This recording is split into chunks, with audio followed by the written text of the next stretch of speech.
বিএনপির চেয়ারপারসনের সুস্থতা ও দীর্ঘায়ুর জন্য এতিমদের নিয়ে বিশেষ দোয়ার আয়োজন করা হয়েছে। বিস্তারিত প্রতিবেদনে।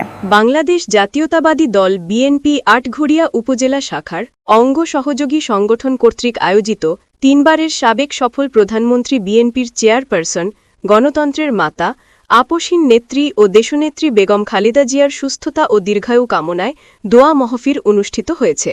আজ বৃহস্পতিবার 4 ডিসেম্বর বিকালে গোড়রি এতিমখানা মাঠ প্রাঙ্গণে অনুষ্ঠিত দোয়া মাহফিল অনুষ্ঠান জেলা যুবদলের সাবেক সহসাংগঠনিক সম্পাদক আরিফ হোসেনের সার্বিক সহযোগিতায় ও দেবত্তর ইউনিয়ন 2 নং ওয়ার্ড বিএনপির সাধারণ সম্পাদক আমিন উদ্দিনের আমন্ত্রণে এ সময় বক্তব্য রাখেন গোড়রি কেন্দ্রীয় জামে মসজিদের প্রেস ইমাম মাওলানা আব্দুল মান্নান জিহাদি সাহেব, 3 নং ওয়ার্ড বিএনপির সভাপতি মোহাম্মদ গোলজার হোসেন, 1 নম্বর ওয়ার্ড বিএনপির সাধারণ সম্পাদক আব্দুল বাতেন মোল্লা, পল্লী চিকিৎসক অ্যাসোসিয়েশনের সাধারণ সম্পাদক বাবুল আক্তার প্রমুখ।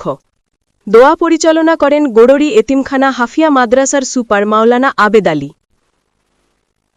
এ সময় জেলা যুবদলের সহসাংগঠনিক সম্পাদক আরিফ হোসেন বলেন, গণতন্ত্রের জননী বেগম খালেদা জিয়া বাংলাদেশের গণতন্ত্র পুনঃপ্রতিষ্ঠায় আজীবন লড়াই সংগ্রাম করেছেন।